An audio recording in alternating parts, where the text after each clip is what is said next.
Thank you very much for joining Lydia, Julia, and I as we discuss the innovative planning pathway and the projects around learning your own style.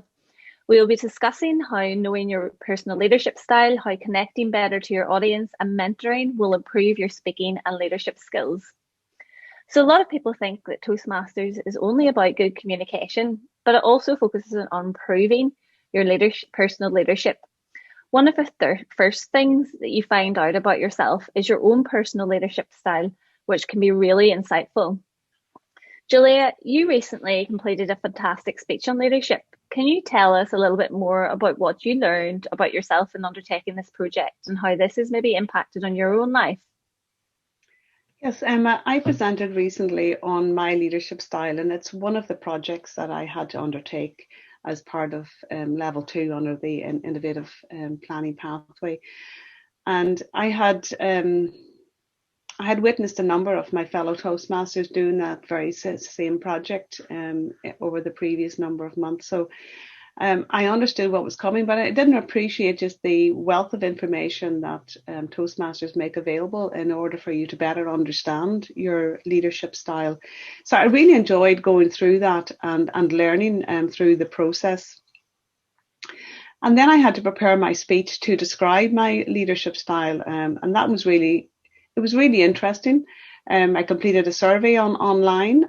Give me a little bit of background on what my leadership style is and what that means, the pros and the cons, these things that you need to be aware of, areas that perhaps with every leadership style, there is no perfect leadership style, and that's something that came out of that project. And also it allowed me to reflect on how I employ my leadership style in the workplace. Also how I employ it in the home, because as we mentioned earlier, my kids look at me sometimes in a strange way. And I also then got the opportunity through that project to reference an example of how I have exhibited my leadership style in the workplace, and I was able to reference a communication and address that I had to do for my team and the wider team within work. And I guess just to finish off on that point, we're in Toastmasters to learn, and it was a good example of a project that pushed me outside of my comfort zone, because I don't particularly like talking about myself. And that was a project that really forced me to do it. And the consequence was I learned a lot. I learned a lot about myself. I learned a lot in terms of how to overcome that nervousness and anxiety about talking about yourself. Do you find that it's easier talking about yourself now that you've been in Toastmasters? Do you think that's helped in a way? I don't think it's easier. I think easier is perhaps the wrong way to describe it.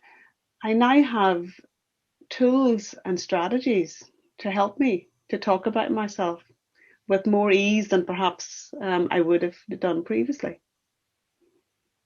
Everything in Toastmasters does seem quite strategic, Yeah. if I'm honest, and that's only something I'm recognizing now. All the little projects lead up to something bigger. So before you know it, you have been learning about body language, you're learning about humor, or and you're piecing all these things together, and then you produce something. Yes, and it allows you, Emma, I think, to accumulate a toolkit to make all of this easier and to allow you to enjoy the experience a lot more. I love the idea of toolkits, because there's toolkits for everything, and if you can just pull that out of your bag, I can just imagine you pulling that out of your bag with your kid, Julia. Yeah. So Lydia, what about you? What has your experience been in terms of leadership, and have you been utilizing this toolkit that Julia talks about? Yeah, there's lots of tools in the Toastmasters toolkit, some of which I haven't even dared to touch yet. One of them is definitely humor, and that's something that I'm not very good at, I think. So, for example, there was a speech that we did. It was on a Toastmasters. It wasn't a typical meeting. It was this big hike that we had done up to a mountain in Carlingford, and it was several clubs that had met together. And there was a couple of us. We had our arms twisted to do a speech then, and we had us after the picnic at the top of this mountain in front of all these people, and it was really nerve-wracking because the audience was a lot bigger than our normal meetings are. What really surprised me about that speech was I was trying to use elements of humor, tools of humor within the speech, and some of it worked really well, and some of it didn't. It was really interesting. There was points that I didn't think were going to be funny, but the audience erupted in laughter. So that kind of caught me off guard. And you need to leave a bit of a pause in your speech in a place that you didn't expect to. And then also things that I had written into my speech that I thought were going to be funny and nobody laughed at. So you just gotta roll with the punches. But yeah, definitely humor is one of those. I think it's a challenging tool to wield. Maybe one day I'll get better at that, but. So that the speech you did at the top of the mountain that day, all of us had different roles in that meeting that day. And one of the big key things with presenting the mountain was it was a very different venue. So you were utilizing skills such as connecting with the audience, using vocal variety to reach a lot of people in a different area. So very different skills. Even the hand movements, your movements in front of the audience were all very different to Zoom, and certainly being in a room as well. You had a really positive experience, and you totally conquered the mountain that day, Lydia. You were absolutely fantastic. For me, that day was very much a learning day. So as I walked up to the center stage on the mountain, I completely froze and didn't have a clue where I was, what I was saying, just completely froze. Managed to gain a bit of traction and managed to stumble through my speech. And when I sat down, I couldn't understand what happened. However, going away from that day, I really learned some fantastic key lessons about myself that day. And what I took from it, instead of feeling like a failure or beating myself up, which I could have done, but my Toastmasters colleagues and friends wouldn't have done that because I know you guys wouldn't allow me to beat myself up. What I did was use that as a real learning experience. So Toastmasters, any day you have a bad day, it's not a bad day, it's a learning day. It's a day to learn new strategies, get that toolbox out, take that different tool out, change it around, and then you come back a lot stronger. So you should never be afraid to fail, but you should be afraid of never trying. And I think that's where everybody in Toastmasters seems to be on the same page, because people are constantly trying new things, and if maybe it doesn't work, they don't do it again. They keep learning and growing, and I love that. Yeah, definitely. That's the real benefit of Toastmasters, is that it gives you the opportunity to try things and fail at it. And wouldn't you rather fail at it? No, it wasn't a failure, your speech. Actually, I vividly remember your speech, and my perception of it was much more of a success than you remember. But you know, it's really useful to have had that opportunity in Toastmasters where there are no consequences. Like, what happens if you muck up a speech in Toastmasters? Well, nothing. Wouldn't you rather have that experience here rather than, you know, in a work situation or where the stakes are really high? So yeah, it's definitely the benefit of it. Yeah, nobody did kick me off the mountain that day, so that was a total success. And it didn't rain either, so that was even better. Yeah, you're not going to be fired from Toastmasters, so it doesn't matter. No, and I just wanted to say, I was there that day, Emma, too, and I agree with Lydia. I thought your speech was really good, okay? But I think afterwards, the real benefit of Toastmasters came to be in that, one, you were able to reflect, you were able to receive that feedback. People were able to give you very honest and constructive feedback, and those are things that we don't necessarily get, let's say, outside of Toastmasters. So if you had given that speech in a work environment, you would have come away and you probably would have felt less able to perhaps get feedback from colleagues.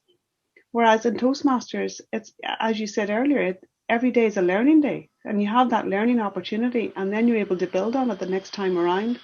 Whereas in work, I find that you can have that experience. It can be good or bad, and if it is bad, it's very hard to sort of bounce back, because each of the bad bits tend to build up more than the good bits.